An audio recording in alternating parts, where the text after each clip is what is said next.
Hey, it's Adam here, and you're watching The Culture Hack, where we're talking about how to create engaged workspaces that unlock the potential of your teams and drive your business forward in ways you've never seen. So stay tuned. Welcome to another edition of The Culture Hack. I am super excited. My friend Sukant Ratnakar is on with me today. He is from Saskatoon, and he is the founder of Quantraz Inc. And Quantraz Inc. does some pretty exciting stuff. Welcome, Sukant. Thank you, Adam. Tell us about Quantraz.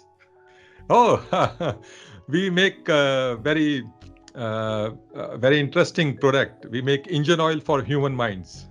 I can see in behind you, right? You've got all these quotes. I'm sure we'll get into it. But what you engineer from human minds? How do you do that? Okay.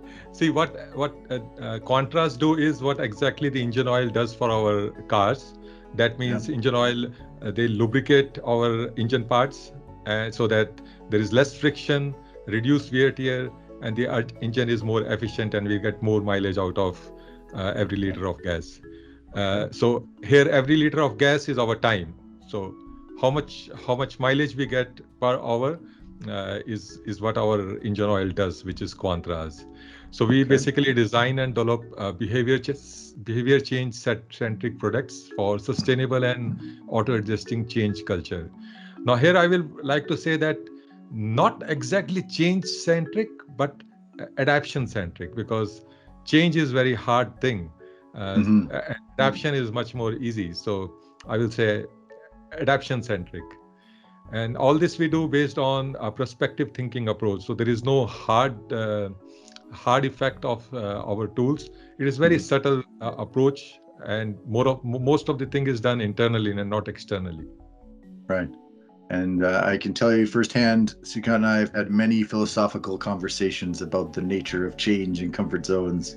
And you have your own publishing, and I actually have it right here. Right? You can see it's custom. Oh, the background's grabbing it, but you've got our Entipus there.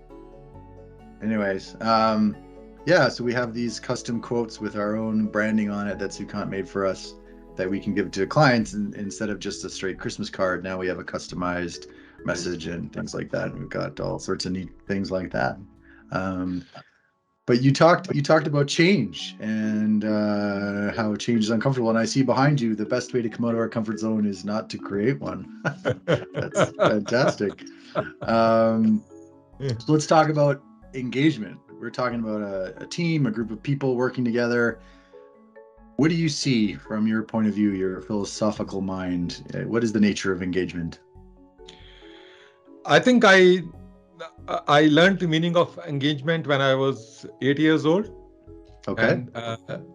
And this learning was accidental learning, because I was riding a bicycle, rather learning the bicycle, and the chain of the bicycle, misaligned from the sprockets, and I could not ride the bicycle. So I was looking at the bicycle, looking at the two sprockets and chain. I said, what went wrong? So that was the first time I learned the word engagement, because if the two sprockets are not engaged, then cycle won't run. So this was the first time I learned the importance of engagement. All the parts were present in the bicycle, sprockets, wheels, handle, everything was there, but it was not engaged and it won't function. So when I grew up, I realized all the machines need engagement. And when I grew up a little more, I realized even the organization won't work if they're not engaged.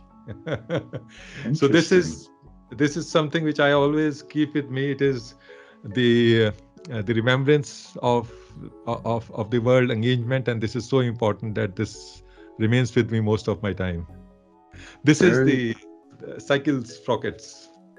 Right. Very, very interesting. So we can bring the people on board, we can put them in the seats, and they can have all the skills and the tools to do it.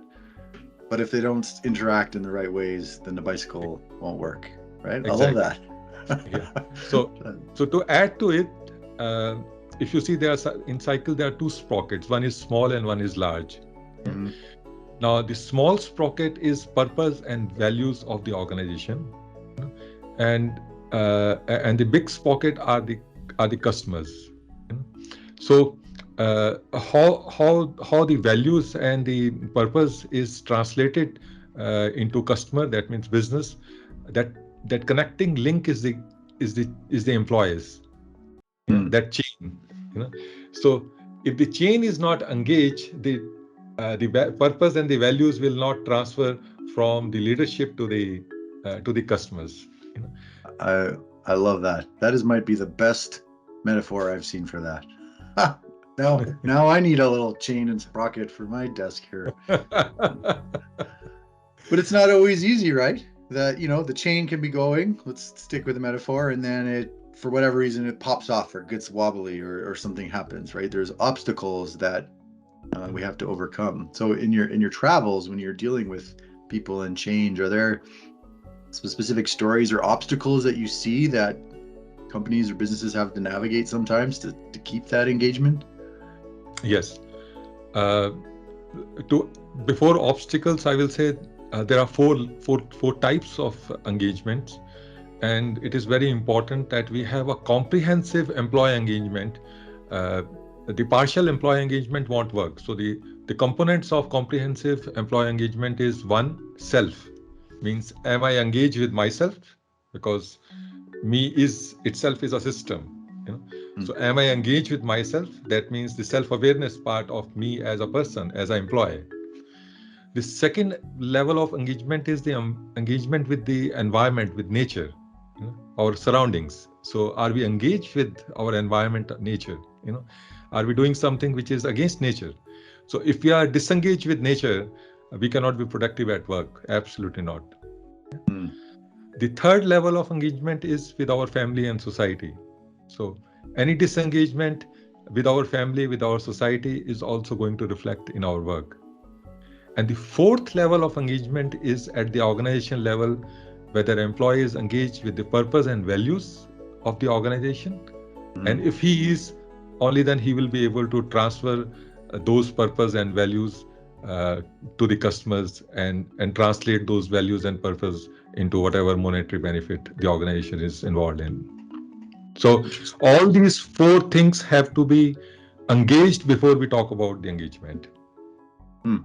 And I think quite often or not, we only focus on maybe one or two of these and neglect the other four, right? We look at each other at work and we say, well, I'm not going to engage or ask about what's going on at home, when it is one of the four critical sprockets, or so to speak, right? Absolutely, absolutely. So coming to obstacles, Mm. yes, there are obstacles, and in my opinion, the obstacles are two. One is the polarity and the intensity of the energy. And when I talk about energy, I am talking about the energy of the person which carries, and the organization energy is the sum total of all the employees. Yeah. Mm-hmm. So, what is the level of the energy organization is operating? You know? So it is sum total of all the energies of employees put together. And here I'm mentioning the word polarity because there is positive energy and negative energy. Mm. Yeah. So when you are multiplying, uh, the negative energy actually is multiple fold. So if there are 10 people and 5 people have positive energy and 5 people have negative energy, so negative energy is actually multiplied by 2 because it has much deeper impact than the positive energy. You know, Mm-hmm. the wavelength of negativity is much much higher than the wavelength of positive energy. And Negativity travels, fear yeah, sells.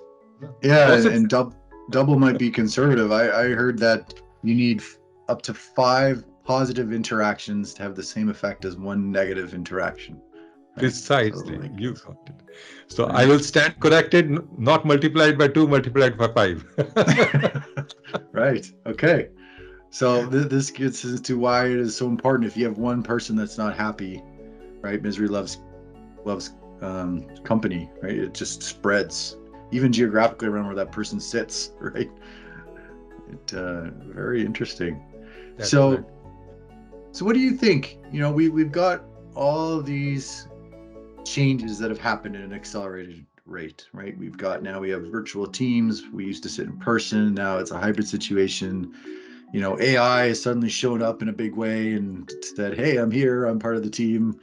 What do you think as far as all these things? What's the future for engagement here?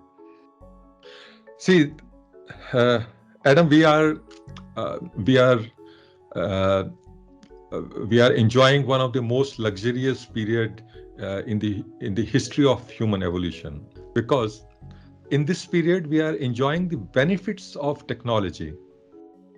The technology is not hitting us that aggressively. When I say hitting us, means technology is not competing with us, it is only complementing us today. So this is the best part of the human in the history of human evolution, because we are enjoying the technology. Technology is helping us to be more productive, but at the same time, technology is not our competitor as intense as it will be in next 10 years time.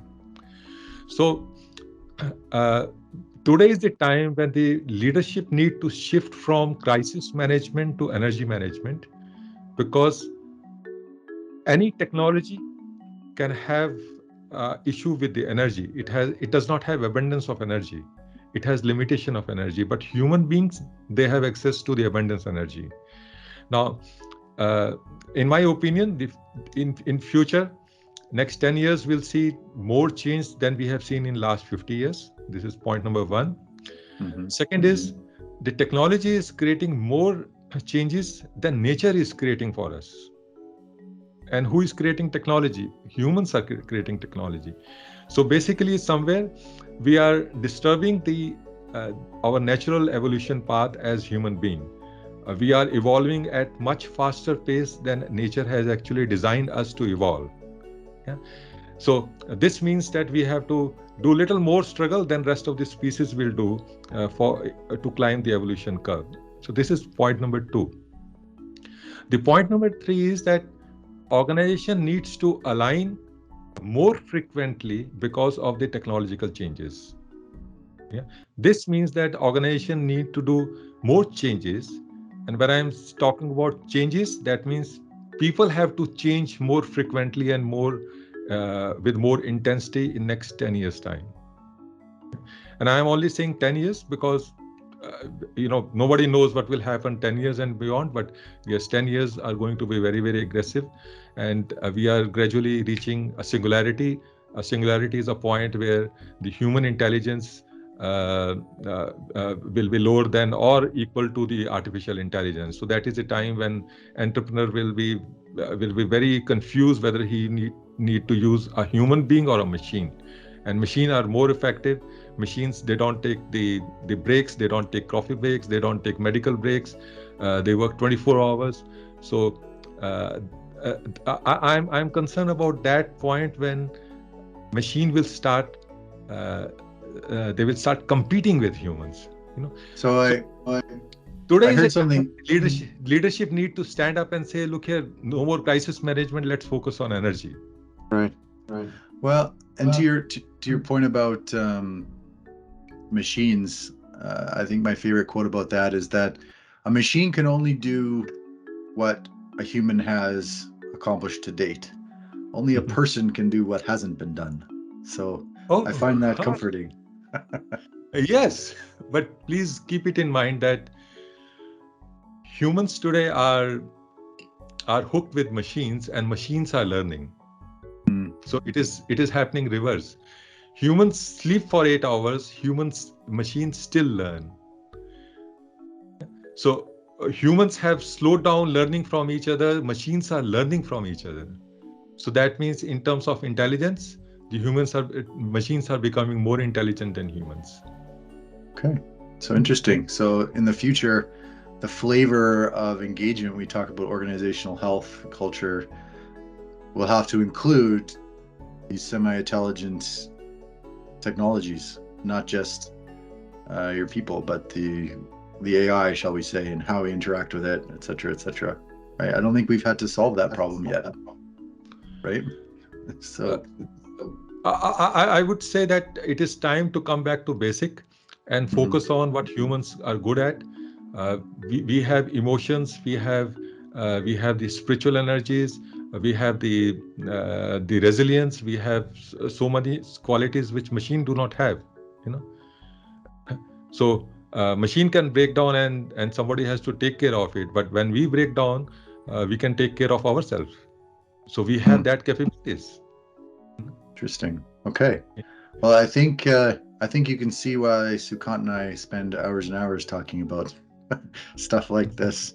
But I want to end it there and say thank you very much for coming on the show, Sukant. You've really made me think. I love the bike and the chain analogy. I thought that was very beautiful. And yeah, I haven't looked at AI in that light either. So really appreciate your time. Thank you.